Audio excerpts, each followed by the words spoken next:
Hi friends, Karthi Revathi சீரியல்லேருந்து சூப்பரான promo வந்திருக்கு. நம்ம அதை பற்றி தான் இந்த வீடியோக்குள்ளே நம்ம பார்க்க போகிறோம். வாங்க நம்ம வீடியோக்குள்ளே போகலாம். கார்த்தியை தான் காட்டுறாங்க. கார்த்தி ரேவதி உட்காந்துருந்த அந்த சீட்டை பார்த்துட்டு இருக்கும்போது அப்போ அங்கே ராஜா வராங்க. என்ன மாப்பிள்ள, ரேவதி வரமாட்டான்னு சொல்லிக்கிட்டு பார்த்துட்டு இருக்கிறியா அப்படிங்கும்போது, இல்லை கண்டிப்பாக ரேவதி வருவா அப்படின்னு சொல்லிட்டு இருக்கும்போது, என்ன மாப்பிள்ள சொல்லிட்டு இருக்கிற, ரேவதி வருவாளா என்ன அப்படிங்கும்போது, கட்டாயமாக வருவா அப்படின்னு கார்த்தி நம்பிக்கையோடு சொல்லிட்டு இருக்கும்போது அடுத்துங்க பார்த்தோம்னா பிரியாவை தான் காட்டுறாங்க. அப்போ பிரியாவும் அவங்க ஃப்ரெண்டும் பேசி சிரிச்சிட்டு இருக்கிறாங்க.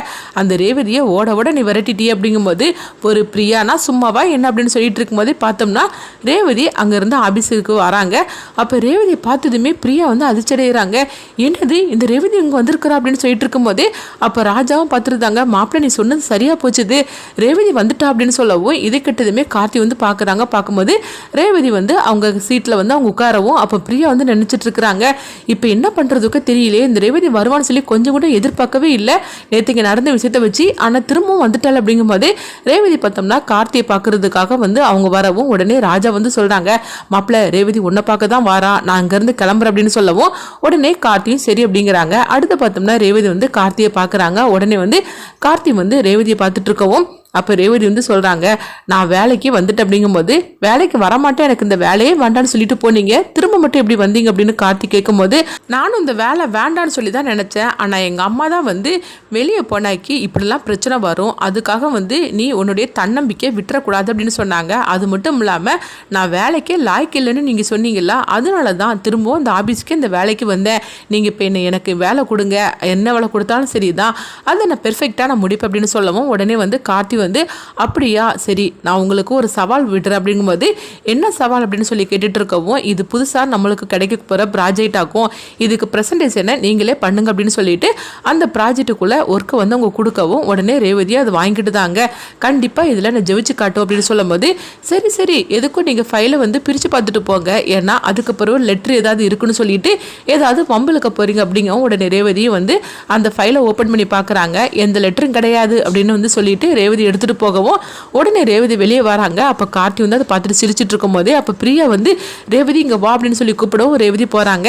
என்ன பிரியா அப்படின்னு சொல்லி கேட்டுட்டு இருக்கும் போதே, ஆமாம் நேற்றுக்கு நீங்கள் போனதை பற்றிக்கு வேலைக்கே வரமாட்டீங்கன்னு சொல்லி நினச்சேன், திரும்பவும் நீங்கள் வேலைக்கு வந்துட்டீங்க அப்படிங்கும்போது, ஏன் நான் வேலைக்கு வர மாட்டேன்னு நான் சொல்லிட்டு போனேன்னா என்ன அப்படின்னு சொல்லிட்டு ரேவதி இப்படி கேட்கவும், சரி என்ன கையில் ஃபைல் வச்சிருக்கிறீங்க அப்படிங்கும்போது, நாளைக்கு புதுசாக வரக்கூடிய ப்ராஜெக்ட்டுக்கு எனக்கு இந்த மாதிரிக்கு ஒரு வேலையை கொடுத்துருக்குறாங்க, அதுதான் நான் ரெடி பண்ண போகிறேன் அப்படிங்கவும் இது கிட்டதுமே பிரியா அப்படியே பதற ஆரம்பிச்சிருந்தாங்க. என்னது இந்த ரேவதி கிட்ட போய் இவ்வளவு பெரிய ப்ராஜெக்டை எம்டி கொடுத்துருக்கிறாரு, சொல்ல போனாக்கி இவ்வளவுடையும் கூடுதலாக வேலை பார்க்கப்பட்டவங்க ரொம்ப பொறுப்பானவங்களும் இங்கே இருக்கிறாங்க, இவன் நேற்றுக்கு தான் புதுசாக வேலைக்கு சேர்ந்துருக்கிறா, இவகிட்ட போய் இவ்வளோ பெரிய ப்ராஜெக்டை கொடுத்துருக்கிறாருன்னா அதுக்கு என்ன அர்த்தம் அப்படின்னு சொல்லி கேட்டுட்டு இருக்கவும் இப்போ பிரியாவோட ஃப்ரெண்டு சொல்லிட்டு இருக்கிறாங்க, என்ன இருந்தாலும் சரிதான் எம்டிக்கு அவன் மேலே ஒரு கண் இருக்க தான் செய்யுது, அதனால தான் இவ்வளோ பெரிய ப்ராஜெக்டை அவ கையில் கொடுத்துருக்கிறாரு அப்படின்னு சொல்லும் போது உடனே பிரியா சொல்கிறாங்க, அதை நான் செய்ய விட்டுருவானா என்ன அப்படிங்கும்போது, இப்போ என்ன பிரியா நீ பண்ண போகிற அப்படிங்கும்போது அப்போ ரேவதி அவங்க வெளியே அங்கேருந்து கிளம்பி போகிறாங்க. ஏதோ ஃபோன் வந்ததுனால அவங்க கிளம்பி போகவும்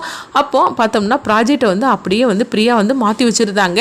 இப்போ இந்த தப்பான ப்ராஜெக்டை அவள் பண்ணட்டும், பண்ணி நாளைக்கு நல்லாவே எம்டி கிட்ட டோஸ் வாங்க போகிறா, இதோட அவ்வளோதான், இங்கேருந்து அவரே விரட்டி அடிச்சுவார் அப்படிங்கவும் அப்போ பிரியா சொல்கிறாங்க, என்ன இருந்தாலும் சரிதான், நீ பண்ணினது பெரிய விஷயமாக்கும், ரேவதி பாவம் அவள் புதுசாக வேலைக்கு சேர்ந்துருக்கிறா, அவளுக்கு இவ்வளோ பெரிய பிரச்சனை நீ கொடுக்குற அப்படிங்கும்போது என்ன நினச்சிட்டு இருக்கிற, இங்கே பாரு எம்டி எனக்கு தான், அவர் நான் யாருக்காகவும் விட்டு கொடுக்க மாட்டேன், சொல்லப்போனால் நீயா இருந்தாலும் நான் இதை தான் பண்ணுவேன் அப்படின்னு பிரியா ரொம்பவே ஆக்ரோஷமாக சொல்லவும், ஐயோ அம்மாடி இதெல்லாம் என்னால் தாங்க முடியாது, நீ இப்படியே கொஞ்சம் அமைதியாக இருமா, நான் தெரியாதனமாக சொல்லிட்டு அப்படின்னு அங்கேருந்து போகவும் அடுத்தது அங்கே பார்த்தோம்னா சாமுண்டீஸ்வரி தான் காட்டுறாங்க. சாமுண்டீஸ்வரி ஏதோ யோசனையிலே இருக்கும்போது அப்போ சூரியகலா அங்கே வராங்க. அப்போ சாமுண்டீஸ்வரி எதை பற்றி யோசனை பண்ணிட்டு இருக்கிற மாதிரிக்கு தெரியுது. உடனே சூரியகலா அத்தை என்னாச்சுது, எதை பற்றி யோசனை பண்ணிகிட்டே இருக்கிறீங்க அப்படிங்கும்போது, ஆமாம் எல்லாம் அந்த கார்த்தியை பற்றி தான் அப்படிங்கிறாங்க, ஏன் இப்போ தான் எந்த பிரச்சனையும் கிடையாதுல அப்படின்னு சொல்லிட்டு இருக்கும்போது, இல்லை அந்த கார்த்தி பற்றி உனக்கு தெரியாது, அவன் லேஸ்பட்டவன் கிடையாது, ஏதாவது ஒரு பிரச்சனை பண்ணுவான், அதுக்காக தான் என்ன பண்ணலாம்னு சொல்லிட்டு யோசனை பண்ணிட்டு இருக்கிற அப்படிங்கும்போது, இப்போ நீங்கள் என்ன பண்ணலாம்னு சொல்லி நினைக்கிறீங்க அப்படின்னு சூரியகலா கேட்கவும், இல்லை நம்ம கல்யாணத்தை தான் தள்ளி வச்சுருக்கோம்ல அப்படிங்கும்போது, ஆமாம் ரேவதி தான் 6 மாதம் கழிச்சு தானே கல்யாணம் வைக்கணும்னு சொல்லிட்டு அப்படிங்கவும், கல்யாணம் வேணால் நம்ம கொஞ்சம் லேட்டாக வச்சுக்கலாம், ஆனால் சின்னதாக ஒரு நிச்சயார்த்தம் வரைக்கும் நம்ம 2 நாளையில் வச்சிடலாமா அப்படிங்கவும் உடனே சூரியகலாவும், அத்தை நீங்கள் என்ன சொன்னாலும் சரிதான், எனக்கு சம்மதம் தான் அப்படின்னு சொல்லிட்டு இருக்கும்போதே அப்போ சாமுண்டீஸ்வரி நினைக்கிறாங்க, இது மற்றவங்களுக்கு வேணால் நிச்சயார்த்தமாக இருக்கலாம், ஆனால் ரேவதிக்கும் அந்த சூரியகலா தம்பிக்கும் நடக்க போகிற கல்யாணம் அப்படின்னு சொல்லிட்டு சாமுண்டீஸ்வரி வந்து நினைக்கிறாங்க. அடுத்தது அங்கே பார்த்தோம்னா வந்து ரேவதி தான் காட்டுறாங்க. அப்போ ரேவதி வந்து வீட்டுக்கு வந்துடவும் அவங்க சின்சியராக அதை வந்து ஒர்க் பண்ணிட்டு இருக்கிறாங்க, ப்ராஜெக்டை நல்ல மாதிரிக்கு பண்ணணும் அப்படின்னு. அப்போ கார்த்தி வந்து ரேவதிக்கு ஃபோன் பண்ணுறாங்க. உடனே ரேவதியும் சொல்லுங்கள் சார் அப்படிங்கும்போது, உங்களுக்கு ஏதாவது டவுட்டுன்னா நீங்கள் வந்து என்கிட்ட கேட்டுக்கலாம் அப்படிங்கும்போது, எனக்கு எந்த டவுட்டும் கிடையாது, நீங்கள் தான் என்கிட்ட சவால் விட்டுருக்கிறீங்களா, கண்டிப்பாக அந்த ப்ராஜெக்டை நல்ல மாதிரிக்கு நான் செஞ்சு முடிப்பேன், அதனால நான் வந்து எந்த சந்தேகமும் உங்ககிட்ட கேட்க போகிறது கிடையாது அப்படின்னு சொல்லவும், அடுத்த நாள் ஆனதுமே வந்து அவங்க ரேவதி வராங்க. அப்போ உடனே வந்து அவங்க ப்ராஜெக்டை பற்றி சொல்கிறதுக்காக எல்லாம் ஏற்பாடு பண்ணணும். அப்போ கார்த்தி வந்து எல்லாம் ரெடி பண்ணிட்டீங்களா அப்படிங்கும்போது ஆமாம் அப்படின்னு ரேவதி சொல்லும் போது, அப்போ வந்து உடனே பிரியாவும் அவங்க ஃப்ரெண்டும் வந்து நினைக்கிறாங்க இப்போ நடக்க போதை பார்க்கலாம் அப்படின்னு சொல்லிட்டு இருக்கும்போது, பிரியா வந்து இன்னும் கொஞ்ச நேரத்தில் என்ன நடக்க போகுது பாரு அப்படின்னு சொல்லிட்டு சிரிச்சுக்கிட்டே அவங்க வந்து வரவும், அப்போ அடுத்ததான் வந்து ப்ராஜெக்டை பற்றி நீங்கள் வந்து சொல்லலாம் அப்படின்னு ரேவதி கிட்ட வந்து கார்த்தி சொல்லவும், உடனே ரேவதியும் வந்து அதுக்கு எல்லாமே ரெடி பண்ணுறாங்க. அப்போ பார்த்தோம்னா ஃபைலை வந்து ஓப்பன் பண்ணி கார்த்தி பார்க்குறாங்க. பார்த்ததுமே அவங்க அதிர்ச்சி அடைகிறாங்க. என்னன்னு சொல்லி பார்த்தோம்னா ப்ராஜெக்டே அப்படியே மாறி இருக்குது. ஏன்னா பிரியா மாற்றி வச்சிருக்கனால அப்படியே மாறி இருக்கவும், ஐயோ இது என்னது எல்லாமே மாறி இருக்குது, இப்போ வந்து தப்பான ப்ராஜெக்டை வச்சு தானே ரேவதி ரெடி பண்ணி இருப்பா அப்படின்னு சொல்லிட்டு அவங்க நினைக்கவும், உடனே பார்த்தோம்னா அவங்க கார்த்தி வந்து ரேவதியை வந்து அவங்க கூப்பிடவும், உடனே ரேவதி என்ன சார் அப்படிங்கிறாங்க. இல்லை நீங்கள் தப்பான ப்ராஜெக்டை ரெடி பண்ணி இருக்கிறீங்க அப்படிங்கும்போது என்ன சொல்லிட்டு இருக்கிறீங்க அப்படிங்கவும், சரி இப்போ அதை பற்றி பேசுறதுக்கு டைம் இல்லை, நான் ஏற்கனவே வந்து இந்த ப்ராஜெக்டை பற்றி நான் எல்லாமே வந்து ரெடி பண்ணி வச்சிருக்கிறேன், இதை போட்டு நீங்கள் கொடுத்துருங்க அப்படிங்கவும், உடனே வந்து ரேவதியும் சரின்னு சொல்லிட்டு அந்த ப்ராஜெக்டை பற்றி அவங்க வந்து எல்லாமே தெளிவாக சொல்லவும், வந்தவங்களுக்கு எல்லாருமே வந்து திருப்தியாக இருக்குது. ரேவதி கொடுத்த ப்ராஜெக்ட் வந்து ரொம்பவே தெளிவாக என்கிட்ட சொல்லியிருக்கிறாங்க, ரொம்பவே சூப்பராக அருமையாக இருந்துச்சு அப்படின்னு எல்லாருமே கைத்தட்டவும், இதை பார்த்துட்டு இருக்கிற பிரியா வந்து அதிர்ச்சி அடைகிறாங்க. என்னது இந்த மாதிரிக்கு நடந்து போச்சு அப்படின்னு சொல்லிட்டு இருக்கும்போது, அடுத்ததாக பார்த்தோம்னா அவங்களும் அங்கேருந்து கிளம்பி போனதுமே ரேவதி வந்து கார்த்திகிட்ட சொல்கிறாங்க, உண்மையிலே சொல்ல போனாக்கி என்னை நீங்கள் காப்பாற்றிருக்கிறீங்க, உண்மையிலே நான் உங்களுக்கு தேங்க்ஸ் சொல்கிறேன் அப்படிங்கும்போது, அப்போ எப்படி இது மாறிச்சு அப்படின்னு சொல்லி வந்து கார்த்தி வந்து அதிர்ச்சி அடைகிறாங்க. என்னமோ ஒன்று நடந்துகிட்டு இருக்குது, அது என்னன்னு கண்டிப்பாக கண்டுபிடிக்கணும்னு சொல்லிட்டு இருக்கும்போது, இங்கே பார்த்தோம்னா பிரியா வந்து இவளை வந்து எப்படியாவது ஆபீஸை விட்டு போகலான்னு சொல்லி நினச்சோம்னா, இவன் இந்த மாதிரிக்கு பண்ணிட்டால எம்டி சார் தான் இவளை கடைசி நேரத்தில் காப்பாற்றிட்டாரு அப்படின்னு சொல்லிட்டு இருக்கும்போது, எதுக்காக இவர் இப்படிலாம் பண்ணுறாருன்னு தெரியலன்னு சொல்லிட்டு இருக்கவும், அடுத்ததாக பார்த்தோம்னா ரேவதி ரொம்பவே சந்தோஷப்பட்டு இருக்கிறாங்க.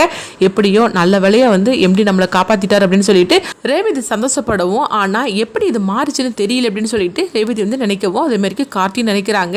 என்னமோ வந்து ரேவதியை திட்டமிட்டு யாரோ இந்த மாதிரிக்கு பண்ணிட்டு இருக்கிறாங்க, அது யாருன்னு சொல்லிட்டு கண்டுபிடிக்கணும்னு சொல்லிட்டு கார்த்தி ரெண்டாவது முறையாக நினைக்கவும், அடுத்து பார்த்தோம்னா சாமுண்டீஸ்வரி தான் கட்டுறாங்க.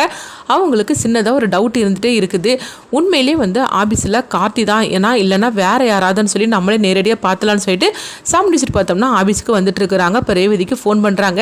ரேவதி நான் ஆபீஸுக்கு தான் வந்துட்டு இருக்கிறேன் அப்படிங்கும்போது, அப்படியே அம்மா என்ன விஷயம் அப்படிங்கவும், உங்கள் எம்டியை நான் பார்க்கணும் அப்படிங்கிறாங்க. சரிம்மா எம்டி வந்து இங்கே தான் இருக்காரான்னு சொல்லி கேட்கும்போது, அம்மா ஆபீஸில் தான் இருக்கிறாரு, என்ன விஷயம்னு சொல்லி கேட்கவும், அதெல்லாம் நான் அப்புறமா சொல்கிறேன் அப்படிங்கும்போது, இங்கே பாரு ரேவதி நான் வரக்கூடிய விஷயம் அவருக்கு தெரிஞ்சிட வேண்டாம் அப்படிங்கும்போது, சரி இது அம்மா அப்படின்னு ரேவதி சொல்லவும், அடுத்தது பார்த்தோம்னா சாமுண்டீஸ்வரி அவங்க ஆபீஸுக்கு வந்துருந்தாங்க. கரெக்டாக பார்த்தோம்னா ஆபீஸ்க்குள்ளே என்ட்ரி ஆகும்போது அப்போ ராஜா வந்து பார்த்துருந்தாங்க. பார்த்ததுமே ஐயோ இது என்னது ரேவதியோட அம்மா அங்கே வந்திருக்காங்க அப்படின்னு சொல்லிட்டு உடனே ஓடோடி போய் கார்த்திகிட்ட போய் இந்த விஷயத்தை பற்றி சொல்கிறாங்க.